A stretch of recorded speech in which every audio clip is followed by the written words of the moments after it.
नमस्कार, आप देख रहे हैं न्यूज़ 18 इंडिया। आपके साथ मैं हूं नेहा पंत। बेसहारा मजदूरों की मदद कौन करेगा? देखिए, सवाल इसीलिए उठ रहा है क्योंकि आज की तारीख में अगर सबसे ज्यादा मजबूर कोई है तो वो मजदूर है। इस देश का मजदूर जो सिर्फ और सिर्फ अपनी मजबूती के सहारे कई सैकड़ों किलोमीटर की यात्रा पैदल कर रहा है, लेकिन क्योंकि वो मजदूर है इसीलिए मजबूरी में उसे वो रास्ता चुनना पड़ा है। और इसीलिए हम सवाल उठा रहे हैं कि ऐसे बेबस मजदूरों की मदद करने के लिए कौन आएगा। सवाल इसलिए क्योंकि हजारों मजदूर आज भी सड़कों पर हैं, घर लौटने का इनका कोई इंतजाम नहीं है। मजदूर को खुद जो रास्ता समझ आ रहा है उसी रास्ते पर चल पड़े हैं, चाहे वो ट्रक पर जाना हो या परिवार समेत कई किलोमीटर पैदल चलने का ही वो रास्ता क्यों ना हो। लेकिन सवाल यही है कि इन बेसहारा मजदूरों का सहारा कौन बनेगा। और हमारे साथ आज की इस चर्चा में बीजेपी से शायना इंसी मौजूद हैं, कांग्रेस पार्टी से चरण सिंह सापरा जी हैं, मुंबई से हमारे संवाददाता अभिषेक पांडे हैं और कोलकाता से हमारी संवाददाता आशिका सिंह हैं। आपके पास आने से पहले मैं बताना चाहूंगी कि किस तरह से महाराष्ट्र और छत्तीसगढ़ की सीमा पर महाराष्ट्र की ओर से दूसरे राज्यों के मजदूरों को छोड़ने का सिलसिला थमता नहीं दिख रहा है। आरोप यह है कि महाराष्ट्र में फंसे उत्तर प्रदेश, बिहार, झारखंड, ओडिशा और असम के रहने वाले हजारों मजदूरों को महाराष्ट्र सरकार की तरफ से बसों के जरिए छत्तीसगढ़ की सीमा पर लाकर छोड़ा जा रहा है। अब वो वहां से अपने अपने गांव जाने के लिए दर दर की ठोकरें खाने को मजबूर हो गए हैं। हालत ऐसी है कि बॉर्डर पर फंसे मजदूरों को सामान ले जा रहे ट्रकों में बैठकर अपने गांव की ओर जाना पड़ रहा है।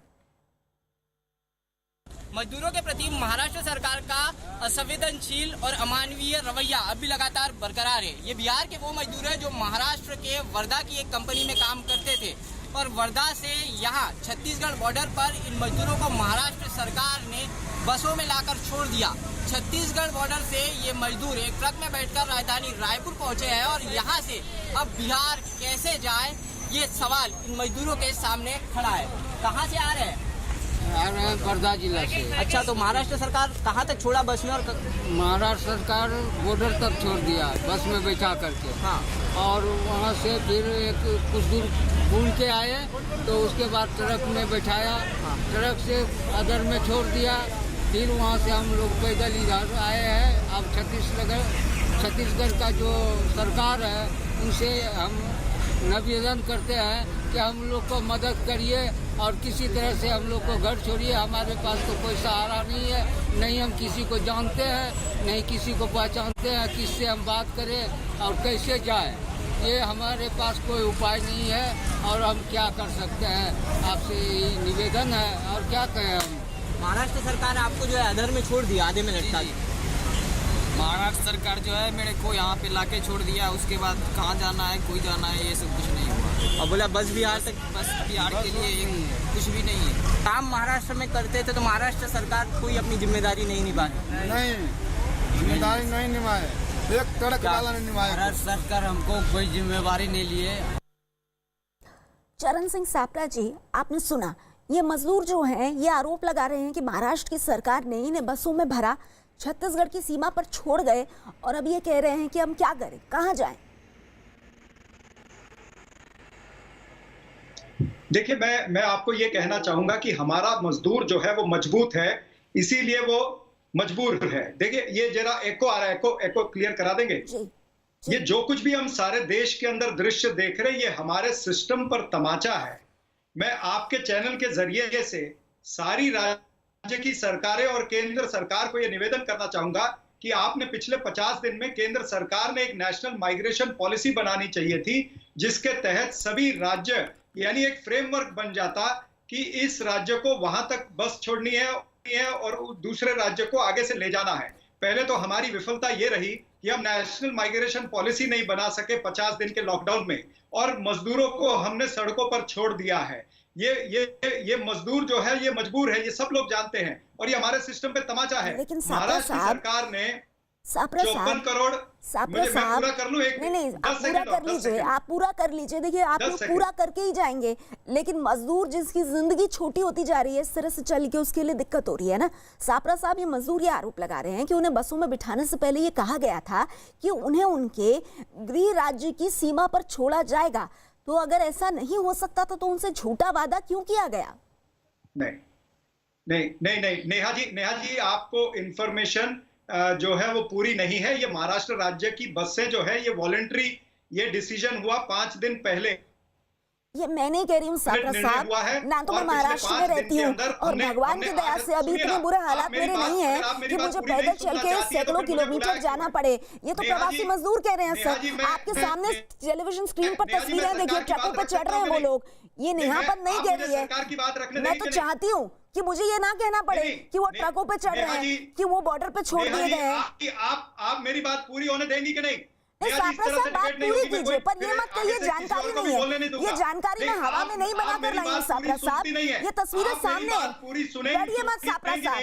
अगर आप राजनीतिक रोटियां सेकने आए हैं तो थोड़ा शांत हो जाइए, मैं फिर आपके पास आ जाऊंगी, ठीक है? नहीं, डिबेट नहीं हो रहा है सर, आपको गलतफहमी है, चर्चा हो रही है। प्रवासी मजदूरों पर कोई डिबेट नहीं हो सकता, कोई डिबेट नहीं हो सकता सर। जिनके पास खाने को नहीं है, जिनके पास रहने को नहीं है, जिनके पैरों में छाले पड़ गए हैं, जो रो रहे हैं, आप कह रहे हैं उन पे डिबेट? क्या डिबेट कराऊं मैं उन पे? नहीं, क्या डिबेट कराऊं? सुबह 9:45 से यही टॉपिक कर रही हूं मैं। और आपके जितने प्रवक्ता आते हैं, हमने ये किया, ये किया, ये किया, ये किया, आप में से कोई प्रवक्ता नहीं कहता कि ये तस्वीरें मेरे राज्य की है, मुझे देख के बहुत दुख हो रहा है, मैं कुछ नहीं कहूंगा। ये क्यों नहीं कहते आप लोग? सरकार का पक्ष नहीं सुनना चाहते? नहीं, आप रखिए सरकार का पक्ष नहीं सुनना चाहते, लेकिन इसका मतलब ये नहीं है कि जिनका पक्ष हम सुनाना चाहते हैं उन पर आप गोल गोल जलेबी बनाए। मुझे दुख इस बात का सापरा साहब, आप इतने सीनियर नेता हैं, बावजूद उसके आप ऐसी बात करें कि मैं आया हूं तो पूरा बोल कर जाऊंगा, सरकार का सारा पक्ष रखूंगा। रखिए आप, मैं आपको 10 मिनट नॉन स्टॉप दूंगी, एक सवाल नहीं पूछूंगी आपसे। लोग भी देखें कि सापरा साहब किस तरह से प्रवासी मजदूरों का दर्द नहीं देखना चाहते। सापरा साहब एक खबर ले लूं मैं आपकी इजाजत से, क्योंकि आज तो आप ही आए यहाँ पर, तो आपकी खबर से, आपकी इजाजत से मैं खबर ले लेती हूँ, उसके बाद आप नॉन स्टॉप बोलिएगा। मैं आपसे आज एक सवाल नहीं पूछूंगी इस डिबेट शो पर, आपको जो बोलना है आप वो बोलकर जाएंगे और फिर दर्शक डिसाइड करें कि किस तरह से, कितना दर्द आप लोगों के अंदर अपनी सरकार को लेकर है, अपनी सत्ता को लेकर है, और कितना दर्द आपके अंदर प्रवासी मजदूरों को लेकर है। ये खुद व्यूअर डिसाइड करेगा। बीजेपी के उपाध्यक्ष और सांसद ओम माथुर ने प्रवासी मजदूरों की वापसी में आ रही मुश्किलों पर गृह मंत्री अमित शाह को चिट्ठी लिखी है। ओम माथुर ने प्रवासी मजदूरों की वापसी पर राज्यों के टकराव का मुद्दा उठाया है। ओम माथुर ने पीएम केयर्स फंड से दिए गए 1000 करोड़ रुपए का इस्तेमाल प्रवासी मजदूरों को घर पहुंचाने में इस्तेमाल करने की अपील की है। सापरा साहब। हाँ नेहा जी, मेरी बातें सुन लीजिए प्लीज। इतना टाइम आपको मेरे से झगड़ने की जरूरत नहीं पड़ेगी, नौबत ही नहीं आएगी। महाराष्ट्र सरकार ने 54 करोड़ रुपया रेल मंत्रालय के पास जमा किया है, से मुफ्त जा रही हैं। आज तक 130 ट्रेनें जा चुकी हैं और करीबन 2-2.25 लाख रुपया ट्रेनों के जरिए से गया है। 8,200 बसें कल रात तक गई हैं। 8,200 बसों में 2 लाख व्यक्ति यहां से जो प्रवासी मजदूर है उसको भेजा गया, उनके खाने पीने का सब इंतजाम किया गया है। ये जो बात आप कह रहे हैं कि दूसरे राज्य के बॉर्डर से कौन ले जाएगा, यही मैं कह रहा हूं कि national migration policy Narendra Modi सरकार को बनानी चाहिए थी कि एक राज्य से निकले तो दूसरा राज्य उनको ले लेगा। महाराष्ट्र के बॉर्डर से तो गुजरात भी सटा हुआ है जो बीजेपी शासित राज्य है। हमारे राज्य से सटा हुआ कर्नाटक भी बीजेपी शासित है। तो हम ये चाहते हैं कि महाराष्ट्र सरकार अपनी जिम्मेवारी निभा रही है। अभिषेक ये बताइए कि वो मजदूर क्या कहें? ना करें। देखिए बिल्कुल नेहा, ये देखिए तस्वीरें, इस तस्वीरों से शायद सापरा जी को कुछ अंदाज़ा लगेगा कि सरकार जो दावे कर रही है और जो हकीकत है उसमें क्या सच्चाई है। ये लोग पैदल चलने पे मजबूर हैं क्योंकि इनके पास ना तो पैसे रह गए हैं और ना ही इनके पास कोई संसाधन है अपने घरों तक वापस लौटने का। कहाँ से आ रहे हैं? हम कलमबोली जा रहे हैं। कलमबोली से। कहाँ जा रहे हैं? यूपी जाएंगे।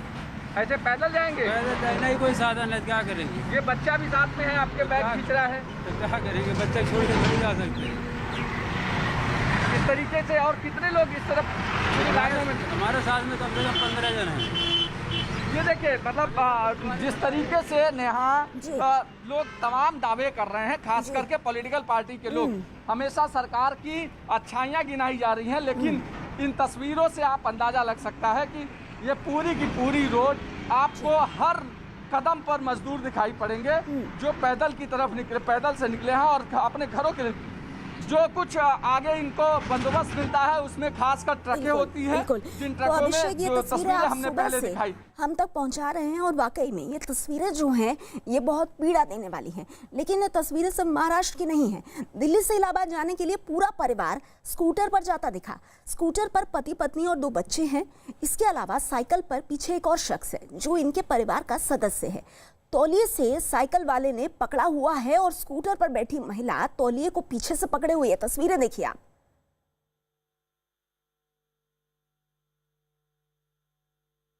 मैं इस वक्त मौजूद हूँ यमुना एक्सप्रेसवे पर और जो आपको तस्वीरें दिखाने जा रहा हूँ वो देखकर आप चौंक जाओगे। आप देखिए तस्वीरों में मेरे वीडियो जर्नलिस्ट अनिल आपको दिखाएंगे।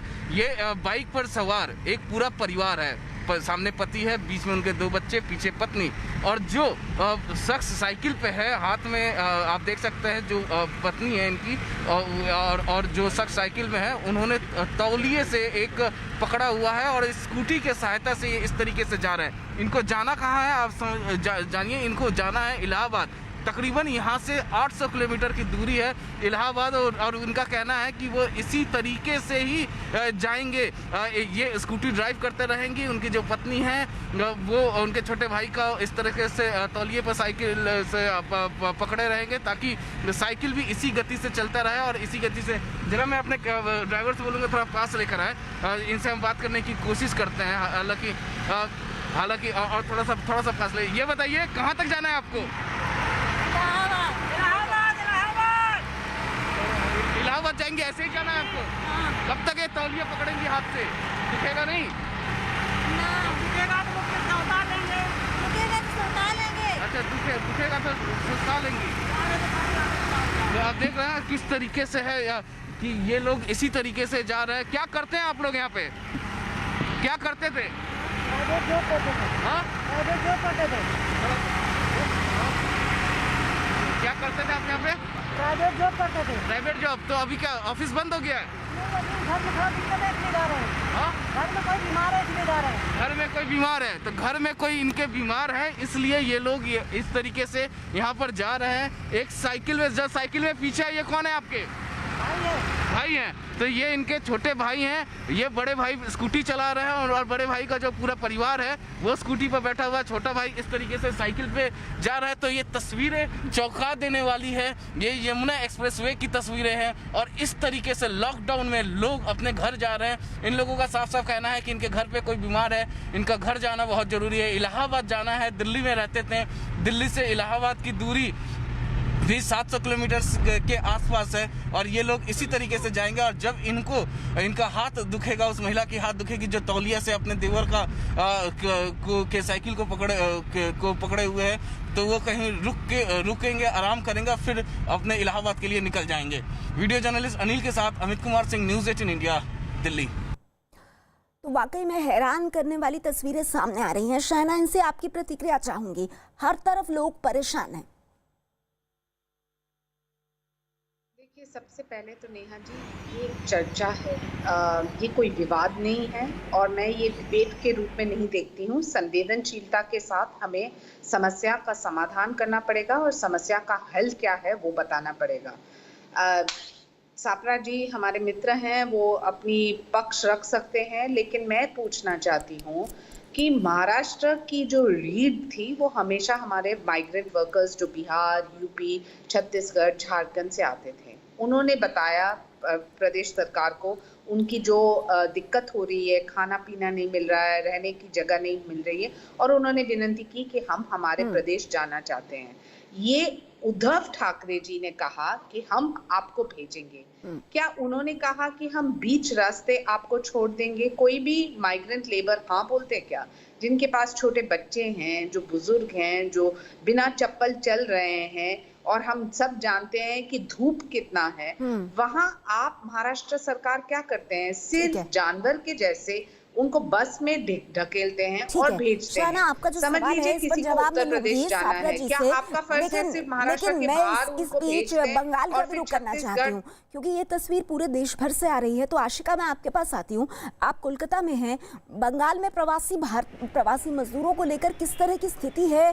क्या वहाँ सब कुछ ठीक है या वहाँ भी इसी तरह की तस्वीरें आ रही हैं जैसी महाराष्ट्र, यूपी और बाकी राज्यों में दिख रही हैं?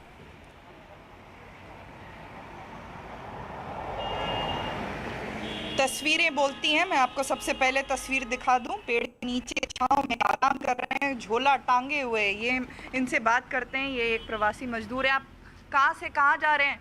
यहाँ से कलकत्ता से दिल्ली आ रहे हैं पैदल। दिल्ली पैदल जा रहे हैं जी। आप क्या काम करते हैं? क्यों जा रहे हैं वापस दिल्ली? दिल्ली वापस नहीं जा रहे हैं। जो काम करते हैं वो काम हो रहा है नहीं, सब बंद है, पैसा कौड़ी है नहीं, पैदल जा रहे हैं। हमारे किराए भाड़े के पैसे नहीं है, कुछ भी भूखे मर रहे हैं यहाँ पे, और क्या करें। तो यहाँ पर और भी जो लोग हैं उनकी भी तस्वीरें देखिए। कोई बिहार जा रहा है, कोई मध्य प्रदेश जा रहा है, कोई झारखंड जा रहा है, कोई दिल्ली जा रहा है। राज्य सरकार का दावा है कि 1 लाख प्रवासी मजदूर यहाँ पर वापस आ चुके हैं। हालांकि ट्रेनों की बात करें तो बामुश्किल 10 से 12 ट्रेनें ही अभी तक राज्य में पहुंची हैं। बंगाल में भी स्थिति अच्छी नहीं है। तो बंगाल की भी हमने बात कर ली। अब जरा जयपुर की बात कर लेते हैं। जयपुर से प्रवासी मजदूर अपने गाँव को लौट रहे हैं। अपने गाँव वापस जाने के लिए मजदूर ट्रक में भरकर जा रहे हैं, तो कुछ लोग पैदल ही अपने घरों के लिए रवाना हो रहे हैं। जयपुर आगरा हाईवे पर हैं। तस्वीरें आपने हमारे पीछे देखी कि किस तरीके से ट्रकों के अंदर लोग लद रहे हैं, यहाँ पर लद कर जाने की कोशिश कर रहे हैं। ये तस्वीरें देखिए कि आप लोग घरों पर जाने के लिए लोग अलग अलग इलाकों से यूपी बिहार जा रहे हैं। यहाँ पर राजस्थान सरकार ने भी अपनी ओर से बसों का इंतज़ाम किया, लेकिन उन लोग जाने को तैयार नहीं है। और किस तरीके से बसों के अंदर बैठे हैं। कहाँ जा रहे हैं आप लोग? भरतपुर जाएंगे साहब। भरतपुर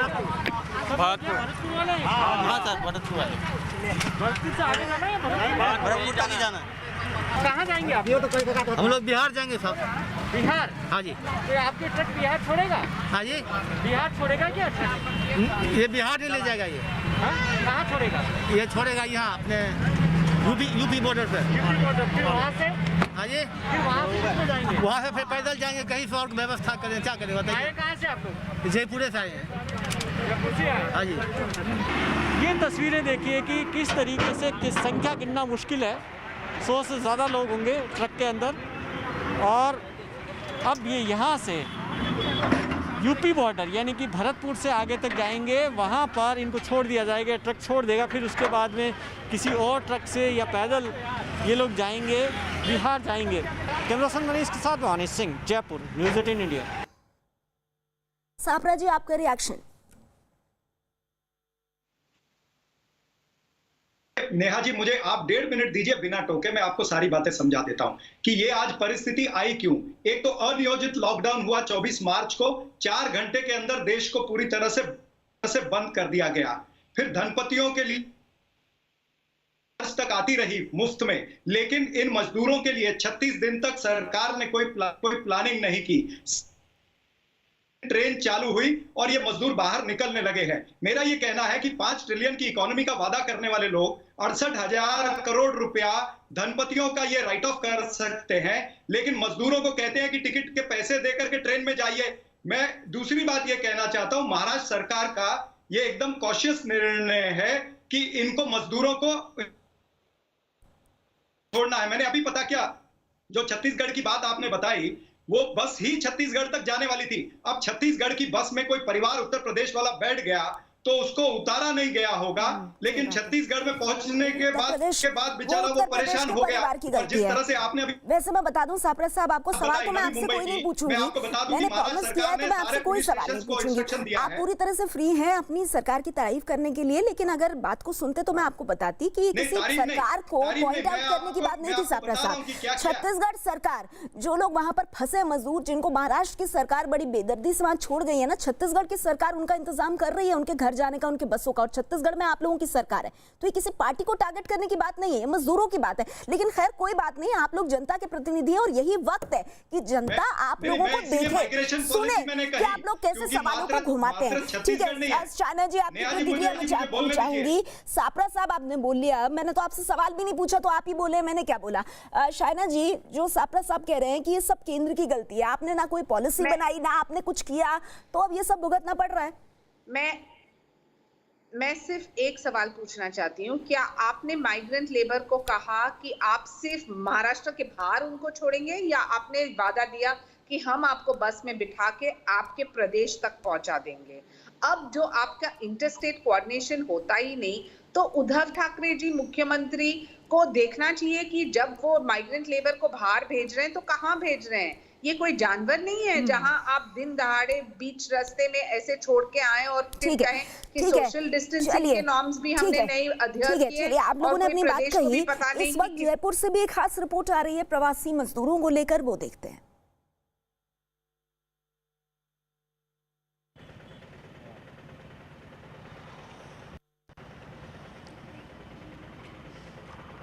जयपुर में इस वक्त गर्मी का टॉर्चर चल रहा है। हम जयपुर आगरा हाईवे पर हैं। तपा देने वाली गर्मी, और पीछे मेरे देखिए कि ये ट्रक है, आगे पीछे आप ये ट्रक के अंदर आप देखिए कि लोग मजदूर आए हुए हैं, चारों तरफ से कवर किया हुआ है। इस गर्मी के अंदर आप अंदाज़ा नहीं लगा सकते कि क्या इस ट्रक में लोग अंदर हैं लोग कोई? कौन है? बहुत सारे लोग हैं, लेडीज़ बैठे अंदर। ऐसी गर्मी के अंदर आप अंदर बैठे हैं? ऊपर करिए, ऊपर करिए, ऊपर करिए, ऊपर करिए। इतने सारे लोग हैं आप? बहुत सारे लोग अभी और भी बिना गर्मी नहीं लग रही है आपको? ऐसी गर्मी के अंदर आप बैठे हो? आप क्या करें? कहाँ जाएंगे? बीसलपुर जाएंगे, बहुत गर्मी लग रही है। कहाँ, यूपी? हाँ। ऐसी गर्मी के अंदर बच्चे परेशानी हो रही है? देखो कितनी परेशानी हो रही है। क्या करते थे यहाँ? हम मजदूरी करते थे। सारे मजदूरी करते थे। सबको यूपी जाना है और इस ट्रक में जाएंगे। ऐसी गर्मी में कैसे आप बैठ पाएंगे? क्या मालूम जो रो रहे हैं, बहुत सुनी नहीं पाई, कोई सुनता ही नहीं है। बच्चा मुश्किल होगा बहुत रोता है। गर्मी लग रही है। गर्मी लग रही है, बच्चे को गर्मी लग रही है। हाँ, गर्मी लग रही है। रमजान से हैरान करने वाली है। इस ट्रक के अंदर आप देखिए कि बाहर खड़ा होना मुश्किल है, जहाँ से कहीं हवा नहीं आ रही है। अंदर महिलाएं बैठी है, काफ़ी सारे मजदूर हैं। ये सब जो आप लोग सब ट्रक में जा रहे हैं? जी सर, यहाँ जब परमिशन के लिए जा रहे थे तो बार 8-10 दिन से भाग रहे हैं। कलेक्टर साहब ने नहीं सुनी, किसी साहब ने नहीं सुनी जी सर। और यहाँ की सरकार जो है ना तो वहाँ की सुननी ना यहाँ की सुननी है। और क्या करें, यहाँ तो सिर्फ यही जानते हैं हिंदू मुसलमान ये करना जानते हैं, किसी गरीब का कोई भला करना नहीं चाहते। लेकिन यहाँ की सरकार कह रही है हमने बसें लगा रखी है, कहाँ है? कहाँ एक बताइए। ऑनलाइन टिकट वाले दिखाओ, ऑनलाइन टिकट लाओ। आपने टिकट ये हाँ टिकट कटवाया, ऑनलाइन वाले टिकट लाओ। अभी दिखा रहे सर, कुछ भी नहीं है। टिकट करा रखा आपने? टिकट सबने करा रखा है यहाँ, सबने करा जाने के लिए। किससे कराया? ट्रेन से, बस से? बस से।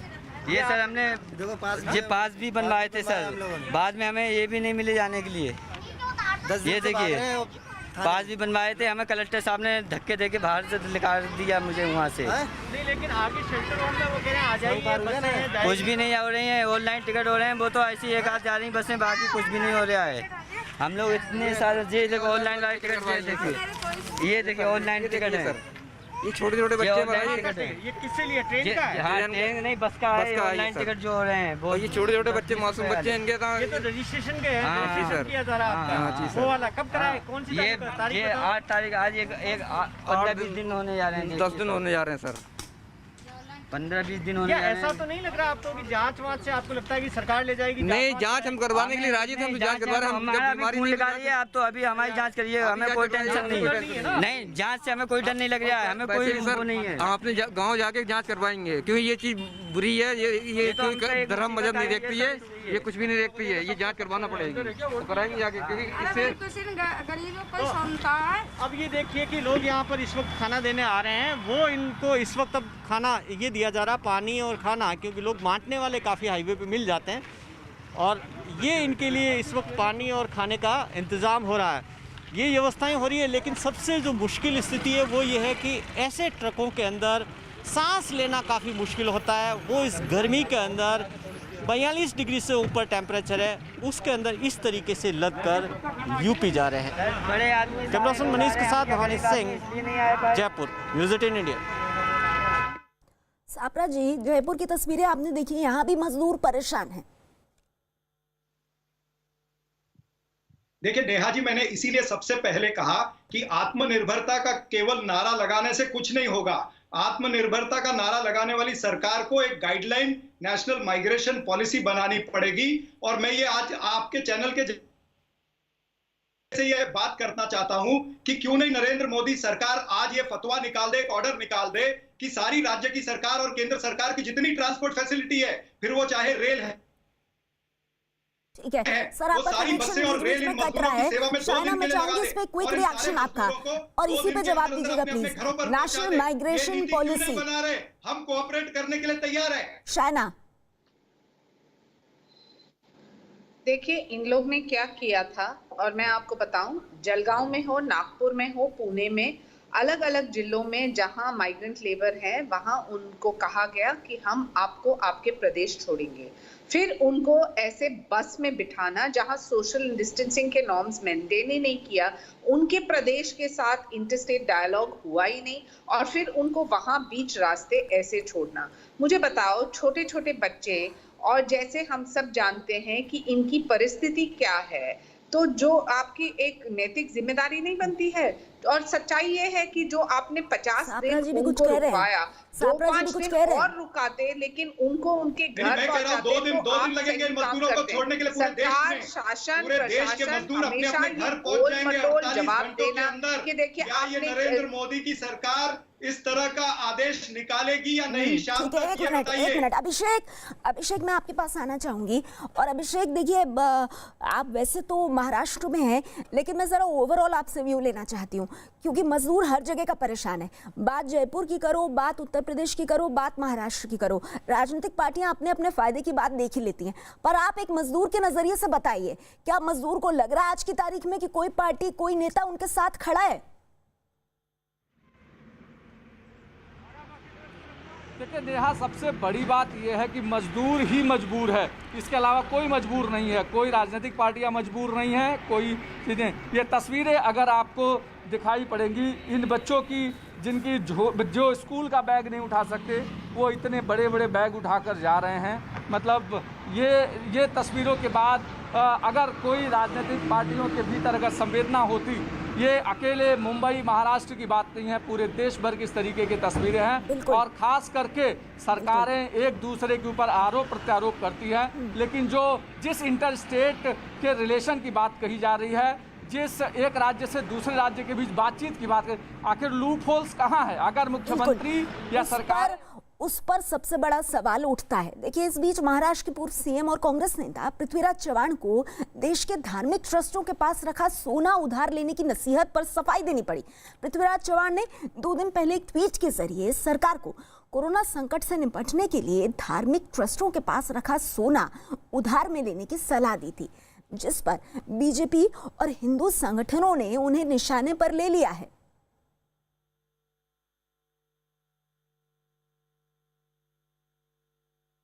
कोरोना महामारी के चलते देश में जो आर्थिक संकट पैदा हुआ है, उसके चलते देश के विविध व्यक्तियों के पास और धार्मिक संस्था के पास जो सोना पड़ा हुआ है, उसे बैंकों में जमा करने की अपील, जो कि कर्ज रूप में 1-2% ब्याज देकर सोना इकट्ठे किए जाए, इस तरह की सूचना मैंने कल की थी। लेकिन कुछ समाज विरोधी तत्वों ने मेरी सूचना को तोड़ मरोड़ कर एक महजबी दरार पैदा करने की कोशिश की है। बीजेपी नेता किरीट सोमैया ने पृथ्वीराज चव्हाण को निशाने पर लेते हुए ट्वीट किया कि पृथ्वीराज चव्हाण ने कहा है कि भारत सरकार को सभी मंदिरों का सोना अपने पास लेना चाहिए। क्या वो स्पष्ट करेंगे कि सोनिया गांधी जी, कांग्रेस और कांग्रेस की सत्ता वाली राज्य सरकारों और मुख्यमंत्रियों ने उनकी मांग का समर्थन किया? पृथ्वीराज चव्हाण को जिस ट्वीट के बहाने बीजेपी ने घेरने की कोशिश की, उसमें पृथ्वीराज चव्हाण ने केंद्र सरकार को सलाह देते हुए लिखा था कि सरकार को देश के सभी धार्मिक ट्रस्टों के पास रखे सोने का तुरंत इस्तेमाल करना चाहिए। आगे उन्होंने अपने ट्वीट में कहा है, वर्ल्ड गोल्ड काउंसिल के मुताबिक इस सोने की कीमत कम से कम 75 लाख करोड़ रुपए है। इस सोने को गोल्ड बॉन्ड के जरिए कम ब्याज पर उधार लिया जा सकता है। ये एक इमरजेंसी है।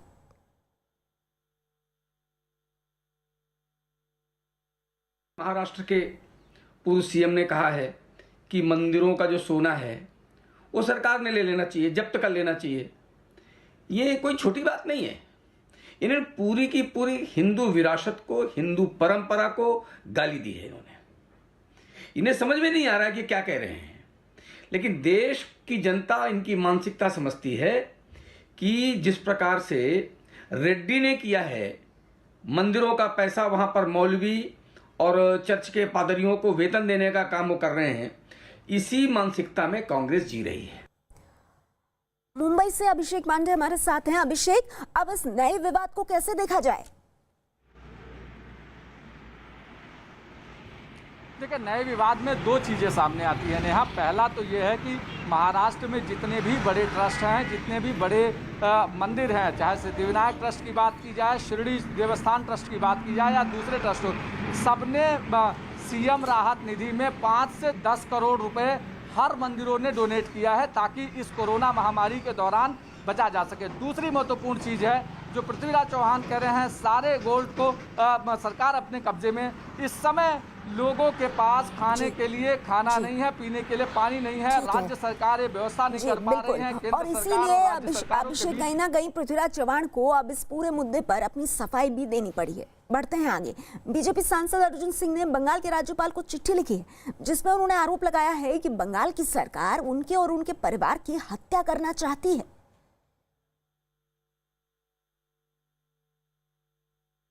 बीजेपी सांसद अर्जुन सिंह ने राज्यपाल को चिट्ठी लिखी है और वो ये आरोप लगा रहे हैं कि ममता सरकार उनकी और उनके परिवार की हत्या करना चाहती है।